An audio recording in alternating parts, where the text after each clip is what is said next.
Hello there. Today I'm taking a look at a Sauvignon Blanc from Slovenia. This is from the Marjan Simcic Winery, and this is their Sauvignon Blanc from what they call their Opoka Cru range, and this is the Jordano Cru in particular.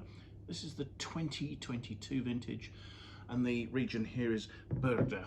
Brda translates hills, as indeed does the name of the neighbouring Italian region, Collio. This is because at a stage prior to the end of the Second World War, these two regions were actually one, and the border has moved, and today Maran Simcic's winery is in Slovenia, and a portion of their, quite a large portion actually, of their 18 hectares of vineyards are actually in Italy. There's an open border, it's not a huge issue, but the estate flows across the border. Maran Simcic's winery is arguably one of the best known and most quality oriented producers in Slovenia. So we're right in the west, as I say, crossing the Italian border. It's a small family-owned winery. We have 18 hectares of vineyard in total, and Marjan is the fifth generation of his family to run the estate. It was founded in 1860 by his ancestor Jožef. Marjan took over the running of the estate from his father in 2008 and is joined there by his wife Valeria.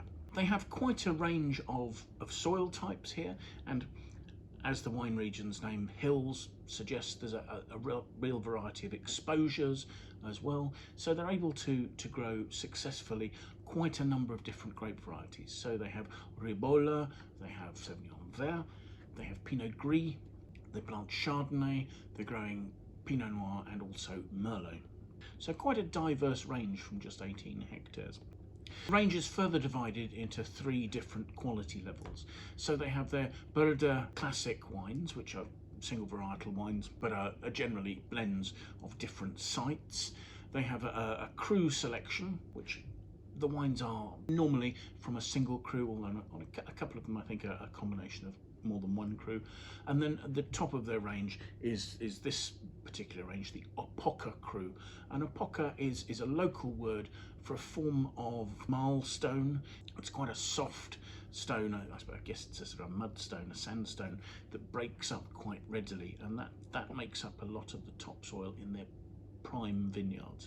Now this particular wine comes from the Jordano Cru. It's one of their most prized vineyards, and it sits on top of a hill, and there's quite a high limestone content in the soil here. So there's a good water reserve as well as sort of the more friable mudstone that makes up a lot of the topsoil. The approach to making this wine is quite noticeably different from, say, the way such a wine would be made in New Zealand. We've got a wine here that's had 2 days maceration with the skins.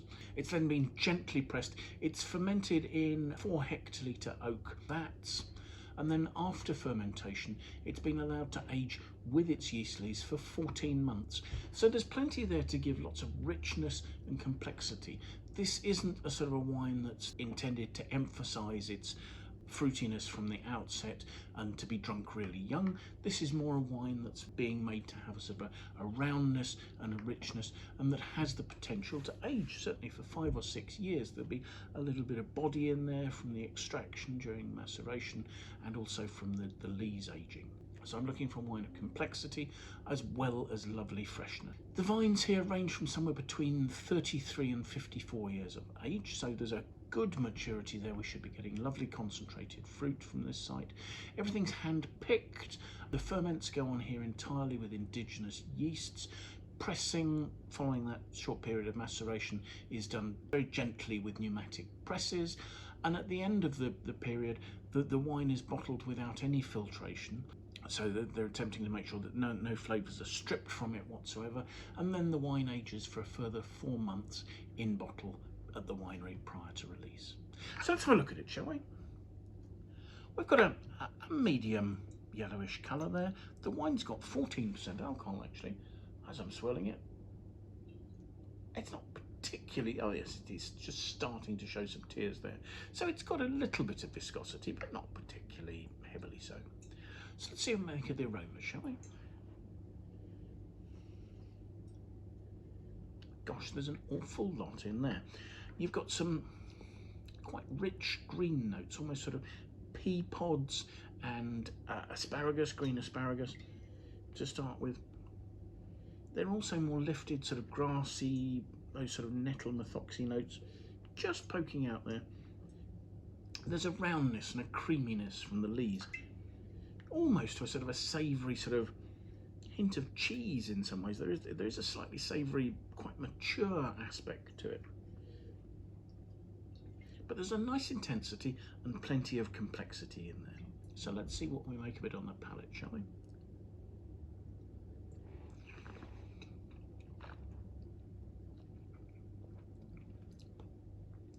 That's dry with a lovely mineral crispness.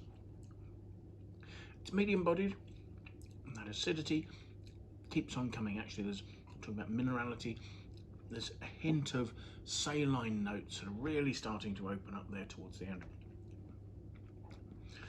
There is this texture, a rounded texture, which I think there does seem to be a combination of lees and a little bit of phenolics. There's almost as if there wasn't the lees there might be a sort of bitterness, but there is, and so you have this sort of creamy, slightly buttery note on the back palate there. But the minerally acidity, that salinity, is making the flavours last really well.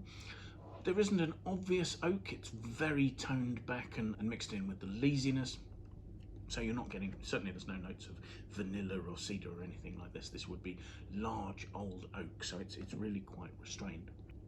So the wine has a complexity and a certain weight. It's not a heavy wine, but a certain sort of presence on the back palate there, which I should imagine would make it quite a good wine to pair with, you know, nice white meats, river fish, something with a little bit more weight there. And yet that acidity keeps coming back, and there's almost a dryness and a mineral note there at the finish. It's really coming through with that mineral nature and the salinity, and those are the notes that are lasting really well. So yes, I think that's a Sauvignon Blanc in a style that's perhaps more food friendly than the very fruit forward styles of Sauvignon Blanc we're used to from the New World. It's a wine that's going to age and is going to gain extra complexity over the next 4 or 5 years. And it's a wine that's been beautifully handled. There's a lovely balance. All the components are in a lovely harmony. And actually, I think that's one of the things I've been impressed with about Maran Simcic and his wines, is that they've all got this very self-assured balance. They're incredibly well-made wines and are really enjoyable to drink. So thank you very much for watching. I hope you've enjoyed the tasting. If you have, do please press the like button. If you watch our tastings, do please sign up and subscribe to our channel. It would be great to have your support.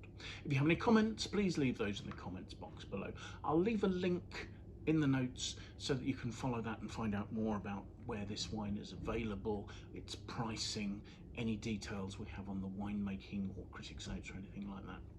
So hopefully you'll find that of interest. Do follow that up. If you have any friends you think might be interested in watching the video, please do feel free to share it with them. But most importantly, do please take some time and come and join us yourself for another tasting in the near future, won't you? Thanks again. Bye for now.